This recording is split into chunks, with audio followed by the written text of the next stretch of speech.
입니다. 사도행전 2장 42절로 47절입니다. 42절부터 읽습니다. 그들이 사도의 가르침을 받아 서로 교제하고 떡을 떼며 오로지 기도하기를 힘쓰니라. 사람마다 두려워하는데 사도들로 말미암아 기사와 표적이 많이 나타나니 믿는 사람이 다 함께 있어 그 모든 물건을 서로 통용하고 또 재산과 소유를 팔아 각 사람의 필요를 따라 나눠주며 날마다 마음을 같이 하여 성전에 모이기를 힘쓰고 집에서 떡을 떼며 기쁨과 순전한 마음으로 음식을 먹고 하나님을 찬미하며 또 온 백성에게 칭송을 받으니 주께서 구원받는 사람을 날마다 더하게 하시니라. 이제 2장의 마지막 부분입니다.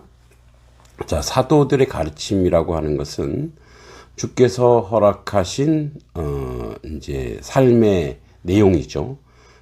그래서 주께서 허락하신 권위를 가지고 각기 주어진 바 임무대로 가르침을 아주 전력했는데 그 교훈의 통일성을 유지했죠.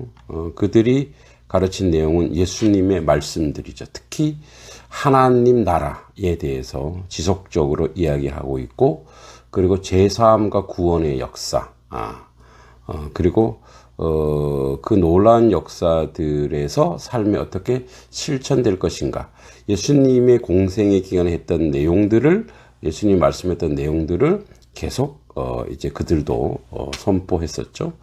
자, 서로 교제하며 떡을 떼어 기도하기를 전혀 힘쓰니라. 교제와 떡을 떼며 기도하기 사이에 그리고란 접속사가 생략되었으므로 이거는 떡을 떼며 기도하는 것이 교제와 동격인 것을 보여줍니다. 이 코이노니아는 희생적 사랑의 정신으로 이웃에게 디아코니, 즉 봉사하며 물질적으로 도와주는 것과 영혼의 교통, 곧 기도하는 일은 필수적이죠. 그러니까 코이노니아와 디아코니아가 연결되어 있는 거죠. 교제라고 하는 것은 헌신과 봉사 없이 될 수 없는 거죠. 그 떡을 뗀다는 것은 성찬과 애찬을 동시에 말하고 있고, 그래서 여기서 이제 떡을 떼는 것과 음식 먹는 것이 구분되기 때문에 떡을 떼는 것은 아마도 예수님이 제정하신 성찬을 이야기하는 것 같습니다. 자, 전혀 힘쓴다라고 하는 것은 전심전력이었다는 거죠. 그래서 제자들이 교제하는 것을, 성도의 코이노니아가 대단히 중요한데 그 코이노니아 속에 기도가 나오는 거예요. 서로 이제 도고라 그러죠. 중보는 예수님이 하시는 것이고 서로를 위해서 기도해주고 함께 공동체 안에서 이제 기도와 나눔으로 세워나가는 거죠. 이제 사람마다 두려워했습니다. 43절에 사도들로 말미암아 기사와 표적이 많이 나타난다. 이건 공포가 아니라 존경과 경외의 심이죠. 그러니까 사도들은 성령을 통해 표적과 기사를 많이 행했죠. 뭐 우리가 베드로라든지 이제 또 요한, 야고보라든지 이런 사도들을 통해서 예수님이 행하신 기적들이 하나님 나라의 표적이와 같은 것을 갖죠. 그런 역사가 일어났던 거예요. 그래서 믿는 사람이 다 함께해서 모든 물건 서로 통용한다. 이제 이 통용, 즉 함께 나눠 썼다라는 건데, 이건 구약 시대의 언약, 이제 그 믿음으로 이제 하나된 결속체이기 때문에 교제하고 코이노니아 하다 보면 서로가 부족한 것들이 보이죠. 그런 것들을 나누는 거죠. 그러니까 이거는 이제 공산주의 사상이라든지 뭐 유물론과는 완전히 틀립니다. 그러니까 유물론, 공산주의 사상의 목적은 물질에 있어요. 근데 이 사람들의 목적은 물질이 아니라 하나님 나라에 있어요. 그러니까 이건 도구에 불과한 거예요. 그러니까 물질이 어떤 하나님의 나라에 이루어가는 도구이냐 아니면 물질 자체의 목적이냐에 완전 그 차이가 있는 거예요. 그래서 이들은 언약의 백성으로, 이제 구약시대 언약 브리트는 하나님과의 결석을 의미했는데 이 공동체와 공동체 간의 결석을 통해서 이루어진 자연스러운 열매가 바로 뭐냐? 이제 물건을 통용하는 거예요. 그리고 이제 이 자발적으로 서로 공유하여 유익을 위해서 교회의 유익 또는 공동체 유익을 해서 언제든지 도구로서 쓸 수 있다라는 거죠. 예, 그래서 뭐 유토피아와도 완전히 다른 그런 개념인 거죠. 목적이 틀리다라는 거예요. 또 재산과 소유를 팔아 각 사람의 필요에 따라 나눠준다. 유무상통은 성령의 하나 되심에 따라 이루어진 특이한 현상이죠. 구속사적 관점에서 보면 오순절에 임하신 성령의 역사가 얼마나 큰 일을 하도록 하는가를 초대 예루살렘 교회에서 보여주는 거예요. 그러니까 세상은 어떻게 보면 이제 물질적인 거, 그 시대에도 이 시대에도 항상 결핍이 있었죠. 그러니까 결핍이 있기 때문에 사람들은 욕심을 낸단 말이에요. 그런데 이 결핍이 무너진 거예요. 그 성령으로 말미암아 풍성해졌단 말이에요. 그러니까 재산이 많아진 게 아니라 가진 게 많아진 게 아니라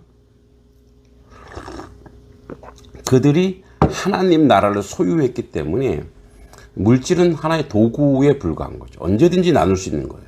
왜? 공급자가 계시기 때문에. 그런 유무상통의 흔적이 이렇게 신앙 고백으로 보여지는 거죠. 날마다 마음을 같이 해서 성전에 모이기를 힘쓰고 집에서 떡을 떼며 기쁨과 순전함으로 음식을 먹고, 이제 성전에 모이기 힘쓰는 것은 예루살렘 공동체 유대 전통과 동일합니다. 그러니까 유대 전통들이 모여서 율법을 행했죠. 이 당시에 이제 처음 이제 예수님 부활하고 나서는 유대인들과 유대 기독교인과 유대인들이 그렇게 서로 적대적이지 않았던 것 같아요. 그래서 이제 솔로몬 행각에 같이 모여서 이제 전도도 하고 같이 예배를 하는 거죠. 그래서 자발적이고 기쁨이 충만한 상태에서 모이죠. 그러니까 너무 좋으면 그냥 교회 예배당 가는 거예요. 예배당 가면 사람들 있으면 함께 모이고 힘쓰는 거죠. 자, 집에서 떡을 떼며 기쁨과 순전, 이 집은 각자의 집이라기보다 구역 예배식 정도 될 것 같습니다. 그래서 어떤 집에 모여서 그들이 성찬과 예찬을 동시에 하면서 예배했다는 거죠. 초대교회, 처음 교회가 부흥한 이유가 이제 뭐 루디아 같은 이런 사람들, 그러니까 대저택을 가진 사람들이, 이제 초대교회에는 이제 공동체 집이 있고 저택이 있었는데, 그러니까 이제 예수님의 복음을 믿고 이 저택에 사는 사람들은 이제 귀족들이고 종들이 많아요. 종들이 한 20-30명씩 있죠. 그들이 형제로 대접했다라는 거예요. 그러니까 그 소문을 들으니 많은 사람들이 모일 수밖에 없는 거죠. 그래서 함께 그렇게 떡을 떼며 나누었다는 거죠. 자, 47절에 하나님을 찬미하며 또 온 백성의 칭송받은 주께서 받는 사람을 날마다 더하게 하다. 자, 하나님을 찬미하고 그 하나님께 영광 들고 성령의 선물을 통해 최고의 축복이죠. 하나님을 찬미하고, 그리고 뭐요? 이제 온 백성이 칭송받았다. 이 당시 초대교회의 그 총독이었던, 유대 총독이었던 플리니우스가 황제 트라이안에게 보낸 서신에 나와 있습니다. 그런 박해로 인해 비밀리에 모이는 기독교 공동체를 은밀히 조사해 본 후 그들은 법 이상에 실천하는 사람들이라고 보고함으로써 초대교회 기독교인들의 영적, 윤리적 삶을 칭송받을 만했음을 로마 정치가가 입증해주고 있는 거죠. 그러니까 이처럼 성령 충만한 것은 우리의 모든 삶의 질을 바꾸고 가치도 바꾸고, 그리고 우리의 삶의 내용도 바꾸는 거죠. 그래서 날마다 구원받는 것을 더하게 한다는 것은 오직 주께서 이 일을 하신다는 거죠. 우리가 복음이 확장되고 복음의 역사가 일어나는 것은 오직 주님의 역사라는 거죠. 그리하여 이 승리의 창가가 결국 예수의 부활과 동시에 복음의 역사가 온전히 이루어질 것을 저희도 믿습니다. 하나님의 교회는 이렇게 성령 충만한 상태에서 모든 것을 하나님의 뜻으로 세워나가는 그런 진리의 역사가 우리 가운데 있기를 소망합니다.